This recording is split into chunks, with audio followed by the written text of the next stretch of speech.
जुलाई 21 को 2026 माँ पार्वती की जयंती पड़ने वाला है। माँ पार्वती की जयंती आषाढ़ के महीने के शुक्ल पक्ष के अष्टमी को पड़ता है। देखिए, माँ पार्वती की जयंती की सिग्निफिकेंस क्या है, चलिए जानते हैं। सती माता जब वो अपनी लाइफ को त्याग कर देती है, दक्ष राजपुत्री माँ पार्वती के अवतार लेकर वो माँ दुर्गा के रूप में हिमवंत और मेनका के घर में पैदा होती है। क्योंकि हिमवंत पर्वतों का राज था, तो इसलिए पर्वत राज की पुत्री पार्वती कही जाती है।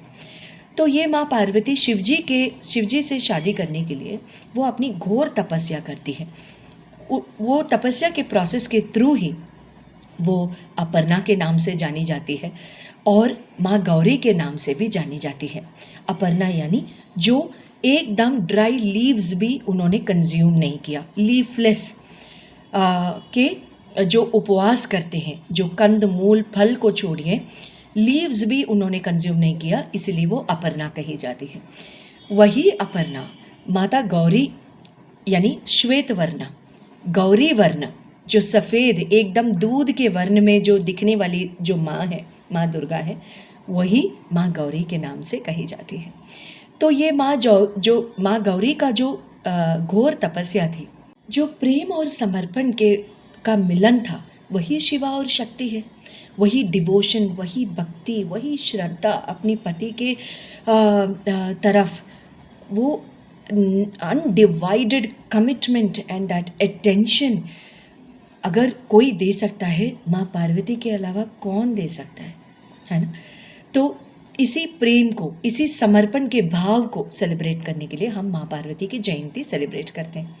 कैसे करना चाहिए इस बार, तो ये बहुत ही स्पेशल है क्योंकि ट्यूसडे के दिन आ रहा है। गौरी जी को ट्यूसडे के दिन बहुत स्पेशल मानी जाती है।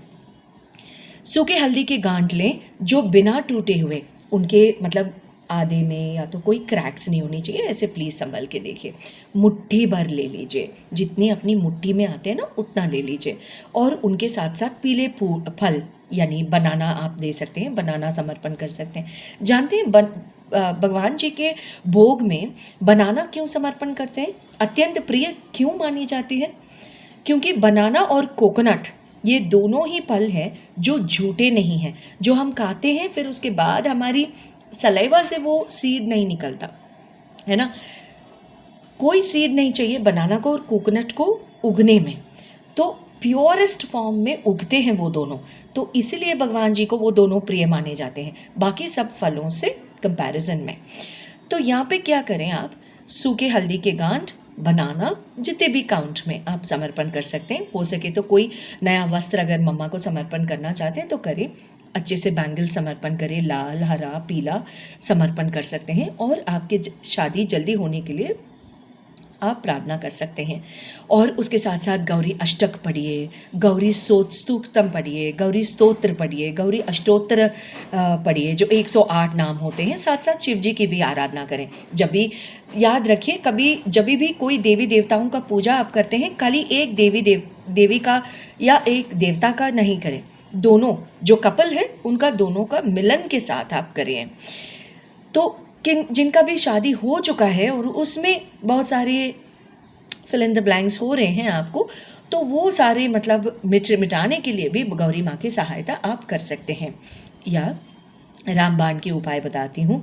जिनके शादी में मतलब आप साथ में नहीं हैं, you are living separately and all of that, तो आप लोग क्या कर सकते हैं, अर्धनारीश्वर स्तोत्र कल से स्टार्ट करके आप हर रोज़ पढ़ सकते हैं शाम को। हाँ, लेकिन सिर्फ सनसेट के टाइम में अर्धनारीश्वर स्तोत्र और राजराजेश्वरी अष्टक, फिर से रिपीट कर रही हूँ, राजराजेश्वरी अष्टक और अर्धनारीश्वरी स्तोत्र, इन दोनों को एक साथ पढ़ना चाहिए। यानी दोनों स्तोत्र पढ़ते वक्त दोनों में गैप नहीं आना चाहिए। कॉलिंग बेल बजा, बच्चा रो रहा है, कोई बुला रहा है, करके मतलब आप साउंड मत कीजिए वहाँ पे। दोनों के बीच में गैप नहीं होना चाहिए, वरना अनर्थ होगा उस दिन घर में। अनर्थ होगा मतलब यानी कि थोड़े बहुत फाइट्स ज़्यादा हो जाएंगे, इससे ज़्यादा कुछ नहीं होगा। तो आप प्लीज़ ऐसे नहीं करिए, दोनों स्तोत्र को साथ में मिलाकर पढ़िए, हाँ, जोड़ कर पढ़िए, ध्यान से सुनिए please. All the very best and happy celebrating and have a happy celebration at home tomorrow and happy living. Good luck.